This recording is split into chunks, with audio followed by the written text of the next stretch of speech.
RDC TV. O Rio Grande se conecta aqui.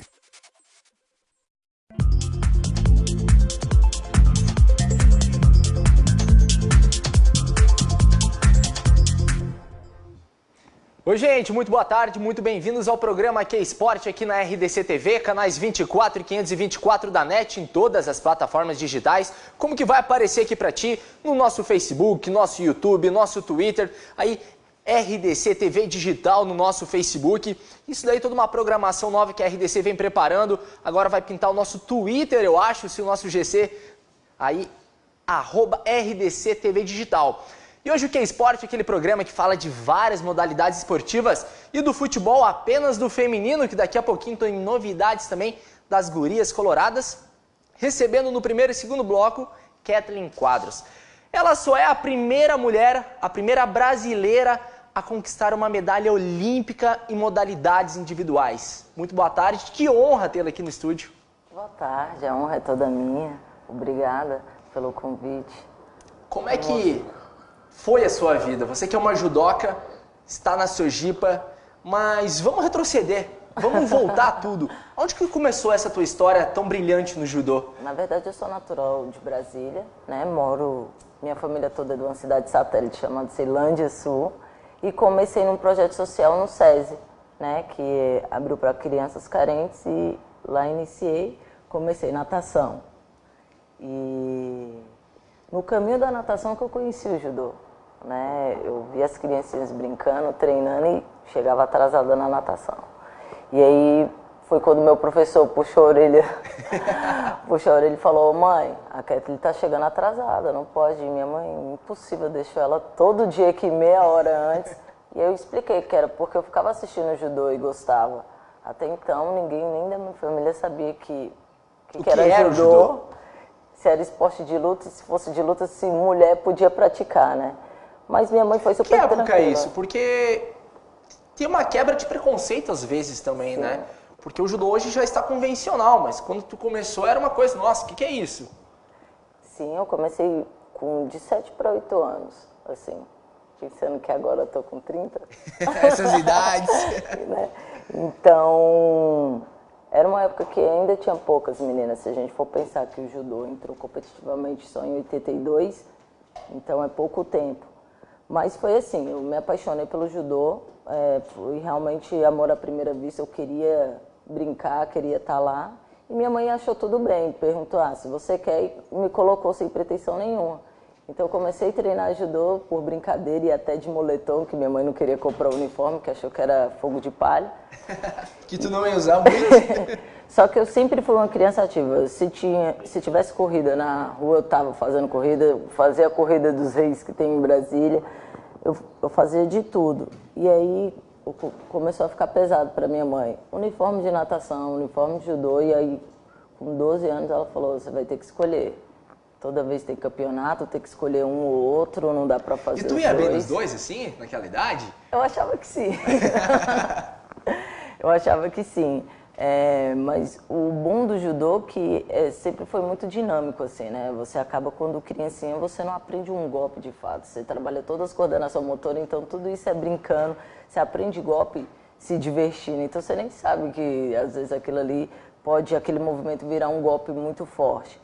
Então, eu sempre gostei muito, né? E minha mãe também, porque para fazer exame de faixa eu tinha que levar o boletim, então eu tinha que estar excelente no colégio. A mãe não podia reclamar, senão também não passava no exame de faixa. Então, acabou que foi o melhor caminho para mim, que me oportunizou tudo, né? Colégios particulares, eu consegui tudo através também do esporte, do judô, e isso desde novinha. Então, comecei no SESI, com 14 anos meu professor teve que sair, e aí eu mudei para outro Sensei, que foi o Sensei Robert, né? Que é até uma academia chamada Espaço 1. E acabou que eu tinha que decidir. Terminei o terceiro ano e tinha que decidir se eu ia realmente continuar no esporte e conciliar com os estudos, só que infelizmente em Brasília não tem essa estrutura, não tem clube, né? Você treina em academia. Você já estava naquela época conseguindo viajar para competições? Por conta do clube, assim, da federação até o Distrito Federal? Na verdade, era uma outra época, né? Eu não tinha esse investimento que hoje os atletas fazem mais de 10 competições ao ano internacionalmente. Não. Tinha as competições nacionais, que era praticamente seletiva, que era Rio ou São Paulo.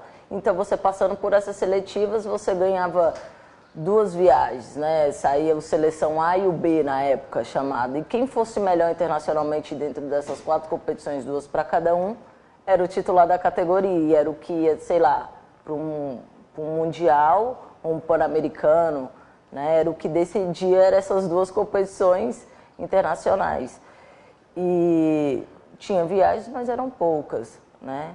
Mas eu cheguei numa época do Mundial Júnior, né? Que realmente a gente teve um circuitozinho ali, foi quando começou o investimento. Cheguei numa hora boa também, mas não tinha tantas viagens assim não. Que eu acho que se até tivesse bastante, minha mãe não teria condições de me mandar para todas.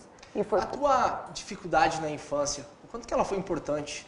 Até há pouco, uma dificuldade financeira dentro de casa que tu criou forças, né, para tirar aquilo, levar pro tatame e vencer uma luta. Como é que teve isso? Cara, se eu te contar que eu tive uma mãe, uma avó, uma família tão guerreira que eu não percebia isso, né? Tipo, eu conseguia viajar e elas conseguiam fazer. Essa correria delas eu acabava não acompanhando, não percebendo isso, não percebendo muito.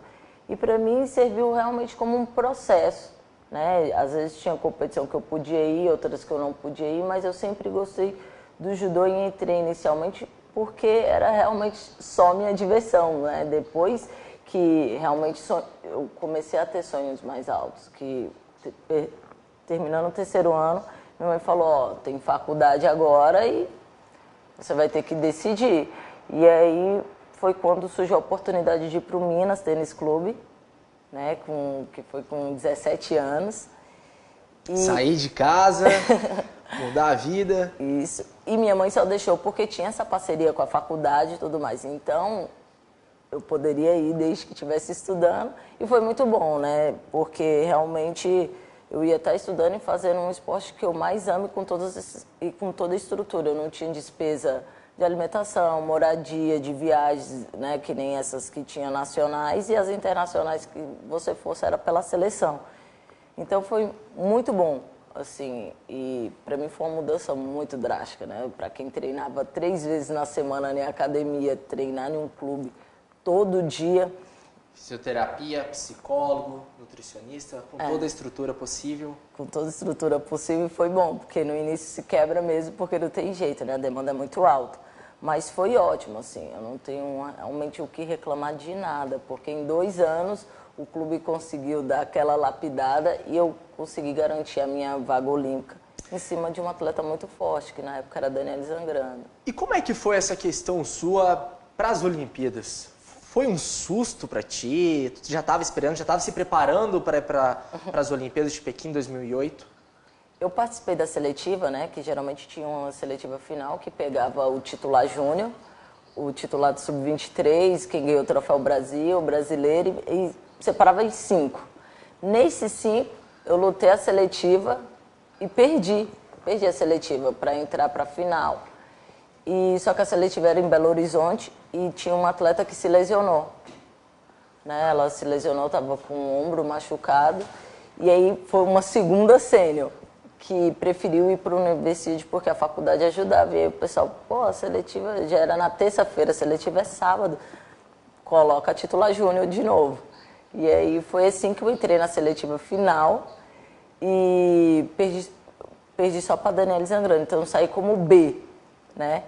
Mas foi ótimo, porque eu acho que todo o treino, né, todo o empenho que eu fiz muito para o Campeonato Mundial Júnior, eu estava preparada na época que realmente foi chamado de surpresa, né? Quando eu fui até convidada, eu lembro, muito nova, eu falei, cara, eu não aguento mais competir, eu não aguento mais treinar. Você estava com 19 para 20? Isso. Eu falei, Sensei, eu não aguento mais treinar. Ele falou, tá todo mundo aqui querendo essa oportunidade. Você vai amarelar? Então eu vou falar para ele que você não tá afim. Eu, não.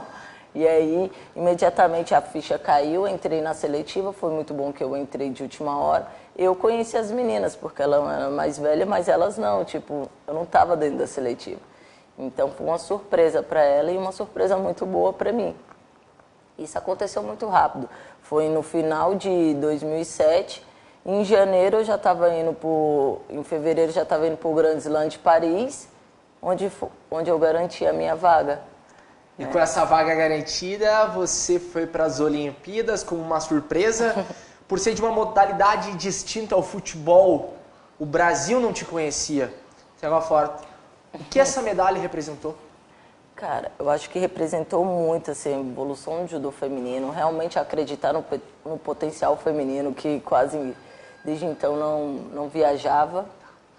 Mas, assim, para mim, foi todo realmente o fruto de um trabalho muito forte. Não foi só para mim, desde os professores do colégio que indicavam a minha mãe me colocar numa modalidade, a minha família que sempre acreditou. Então, na hora que você sobe ali no pódio, né, que você recebe a sua medalha, vem um filme na cabeça, assim, de competições bobas que você perdeu, de erros infantis, né, de todo esse processo, né, que a gente chama de dificuldade. Quando você sobe ali faz todo sentido, tipo assim, tudo que você passou realmente valeu a pena, porque na hora que você mais precisou, que fui eu, tudo deu certo. Foi um dia que todos os erros que eu tive, eu não tive nenhum nesse dia. E realmente não ter conhecimento das outras adversárias, lutei com um campeã mundial, com um campeã olímpica. E tudo a mesma coisa. Mas eu não sabia, assim, eu não sabia a dimensão do quanto forte era. E eu tinha feito só um treinamento antes com elas e eu apanhei tanto. Eu apanhei tanto que as minhas amigas, o pessoal que estava treinando, nem olhava, mas o Randori, tipo assim, não vamos nem ver para ela não ficar constrangida. Deixa quieto. Isso, só que eu apanhei tanto e eu queria tanto que eu acho que quando eu cheguei lá eu já tinha pego todas as formas de como perder, só me restava a forma de como ganhar. E tudo isso foi muito mágico. Se você me perguntar assim, e aí, Kathleen, aquela luta, se eu lembro de tudo, não, assim, eu estava com tanta vontade, né, que eu acho que um diferencial que eu tive, eu sabia que tinha gente campeão olímpico, mundial, e eu pensei, cara, mas não vai ter ninguém com mais vontade. Foi o diferencial. E esse diferencial a gente vai saber daqui a pouquinho, depois do intervalo comercial aqui na RDC TV. Fica aí.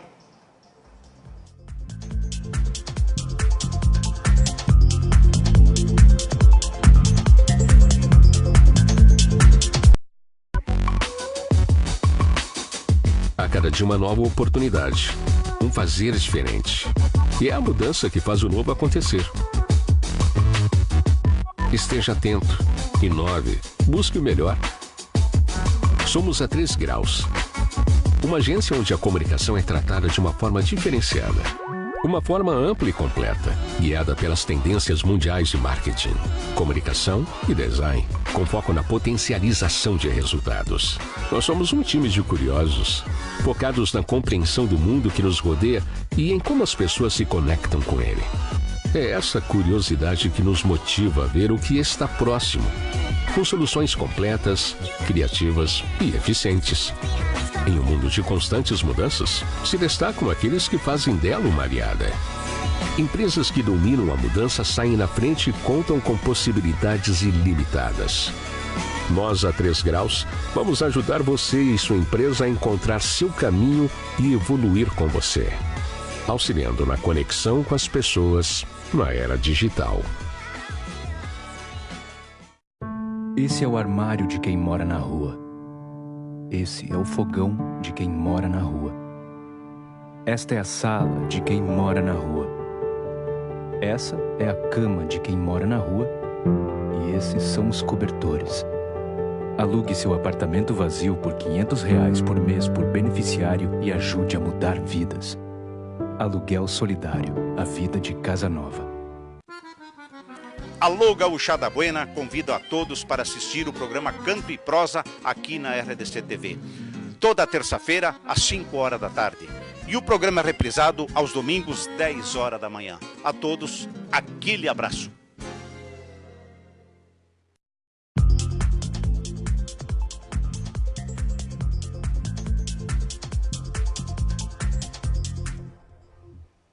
Estamos de volta com o programa Que Esporte aqui na RDC TV, canais 24 e 524 da NET, YouTube, Twitter, Facebook, tudo que você quiser de rede social, a RDC está lá. Mande sua mensagem pela live do Facebook ou pela hashtag RDC Que Esporte no Twitter. A gente está recebendo nesse bloco a Kathleen Quadros. Ela é a primeira mulher medalhista do Brasil em uma modalidade individual. A gente estava conversando já sobre as Olimpíadas, o momento da medalha. Tu falou que não lembrava muito das lutas, né? Mas e do pódio?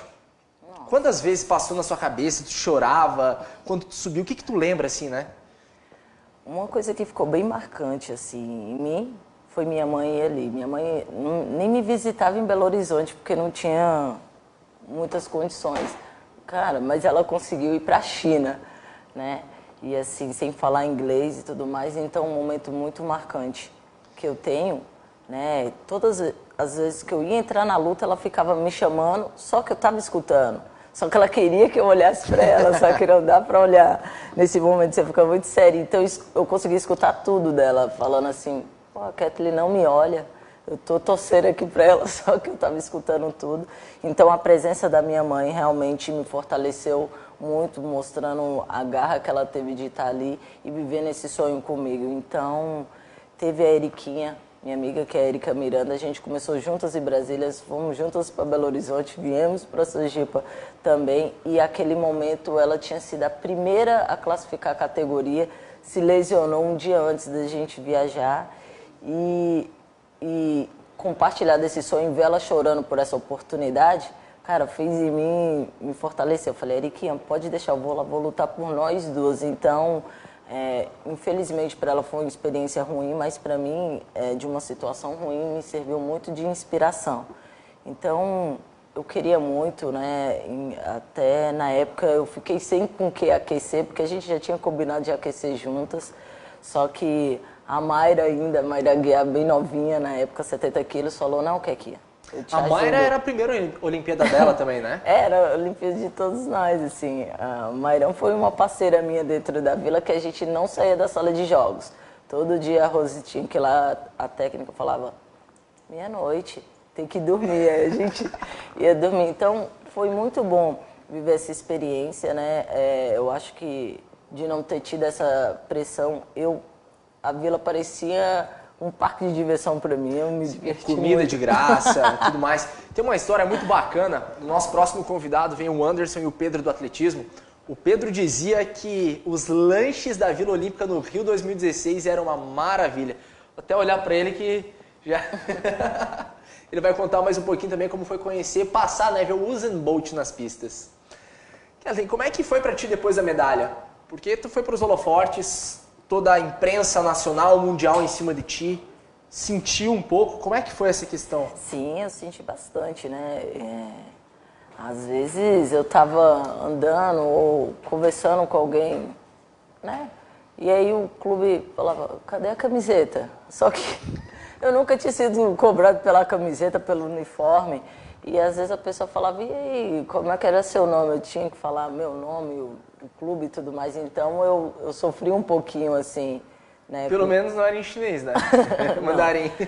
Não era em chinês. Então o extra tatame no início me incomodou um pouquinho assim, porque eu só treinava. Agora eu tinha que dividir tantos treinamentos como compromissos do clube, né? Os patrocinadores que estavam surgindo. Mas que fazem parte, né? E a melhor parte foi realmente servir de exemplo e espelho para as crianças. Então, uma das coisas que eu mais gostava era visitar colégio, ver as criancinhas, ir no treino das criancinhas e treinar com elas um pouquinho. Sempre para mim foi uma fonte de energia e de muito estímulo, porque eu não tive isso, né? Quando criança, de compartilhar. Na verdade, eu tinha os meus próprios amigos que a gente dividia o mesmo sonho. E agora, ter de pertinho uma pessoa como referência, então procurei retribuir tudo isso que o judô tinha me dado até então para todas essas criancinhas. Então, foi sim um pouquinho difícil se adaptar, né, com algumas cobranças que são naturais, mas que antigamente eu era, né, como um atleta, não importava se eu estava com uniforme ou sem uniforme.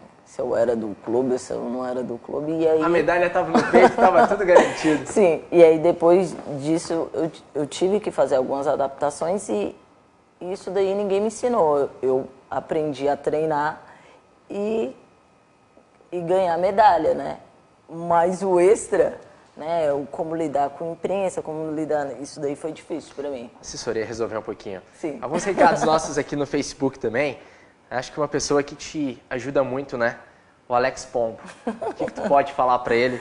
Manda um beijo pro Foguetinho. Sim, meu Foguetinho, né? Meu parceiro, né? Sem sombra de dúvida, foi um cara muito especial na minha vida que compartilha desse sonho e vive comigo todos os dias, não só em casa, como dentro do tatame e nos momentos de lazer. Então, sem dúvida, hoje, ao lado dele, eu sou uma atleta muito mais forte e tenho um atleta extremamente competente no meu ouvido toda hora, me ajudando, puxando a orelha ali. Então, sem sombra de dúvida nenhuma, meu Foguetinho é o amor da minha vida. E dentro do tatame, quem ganha? Vocês devem, né? Fazer um joguinho. Não, ele é muito forte, não dá pra brincar. Não dá? Não dá pra brincar, né? Mas eu tento incomodar numa brincadeirinha ali que seja velocidade, mas não tem jeito, ele é muito mais forte, ele acaba com a brincadeira em 2 tempos. Então, e a competitividade dos dois também é muito grande. Então é melhor a gente ficar só nos conselhos, eu só escutar, ele ensinar uma tática ali, outra aqui, porque não dá pra brincar, não dá pra é muito brincar. forte. Gente, mandar um abração pro Chicão Bonifácio, Gilmara Prudêncio, Hugo Larroque, hoje às 9 horas da noite aqui na RDC, um programa 2 Toques com o Darcy Filho, Francis Mar, Pedro Silveiro, também o pessoal da natação. Quem é que sofre mais? Você ou o Alex assistindo as lutas? Porque tu assiste as dele, ele assiste as suas, quem é que sofre mais, assim, vocês conversam depois, quem é que fica mais nervoso, tu gosta de assistir? Eu fico nervosa, porque eu tô acostumada a eu entrar e... Resolver a parada. E agora, realmente, a vida de torcedor é sofrida demais, né? Porque no judô não é um esporte por tempo, então você não sabe mais ou menos o resultado. Então tudo pode acontecer. Às vezes o atleta é mais forte, o outro é mais rápido, às vezes a velocidade ganha da força, a força ganha da técnica. Então você está ganhando, mas isso não significa que você vai ganhar até o final da luta. Ou você pode treinar a sua vida inteira e em 3 segundos você tomar um ippon e voltar. Então, é muito difícil você lutar com atletas que você conhece, tem que provocar o desequilíbrio, que ele sabe como não se desequilibrar. Então, isso daí vira uma luta muito acirrada. E assistindo as lutas da categoria até 73 quilos, que é a luta dele, me deixa tensa, apesar de... eu achar que é muito mais forte. Às vezes ele tá muito bem na pegada e as pessoas olham assim pra mim, Kathleen, olha aquilo ali, tá muito bem, mas eu fico nervosa do mesmo jeito. Tranquilamente. Kathleen, como é que essa questão, tu disse agora, de treinar com uma pessoa, né, saber conhecer, tu tem dentro do clube várias pessoas da sua categoria, vários atletas, tem a Alex também que vocês competem. Sim. Como que é isso, o dia a dia, né? Que vocês são amigas, são colegas, estão no mesmo clube, mas é uma vaga só para as duas. Sim. Esse tipo de competição eu estou bem acostumada. Até eu vim de uma categoria até 57 quilos, que é uma categoria muito disputada, né? Quando eu entrei, tinha a Daniela Zangrando, que tinha acabado de ganhar os Jogos Pan. Tem a Rafaela Silva, que era novinha, então a gente veio batalhando pelas outras vagas das outras Olimpíadas. Então, ter essa competitividade é muito bom. Eu acredito que se realmente fosse numa época que era seletiva, confronto direto, ia ser muito desgastante. Só que hoje não, é ranking mundial e é competição lá fora.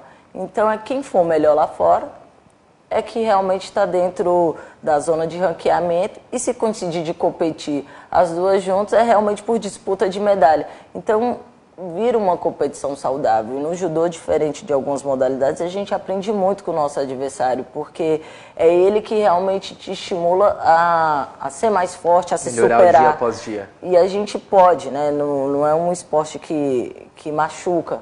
Então, a gente consegue treinar do jeito que a gente compete mesmo. Então, é muito bom você ter adversários fortes, porque ele te dá uma referência de como você se melhorar a cada dia mais. Então, para mim, é uma honra, né, ter um adversário tão forte que realmente me estimule todos os dias a pensar muito mais positivo, a me dedicar muito mais. E isso a gente pode compartilhar e ter, né, um adversário próximo. Eu, Kathleen, particularmente, gosto muito. E sim, isso para mim não é problema. Eu acho que é um fortalecimento, te ajuda a crescer cada vez mais. Isso, o nosso sonho é além, né? É uma vaga olímpica, é lutar por uma medalha olímpica, mundial, ser bem internacionalmente. Não pode ser só uma pessoa, né? Então... E como é que tá a Kathleen no ano pré-olímpico? 2019, tem Tóquio ano que vem. Como é que tu tá hoje? Eu tô me sentindo cada dia melhor, né? A minha intenção de vir para a Sojipa foi realmente por saltos mais altos, né? E realmente eu quero muito ir para mais uma Olimpíada, de preferência agora, né, de Tóquio 2020, mas eu me sinto forte, me sinto cada dia melhor.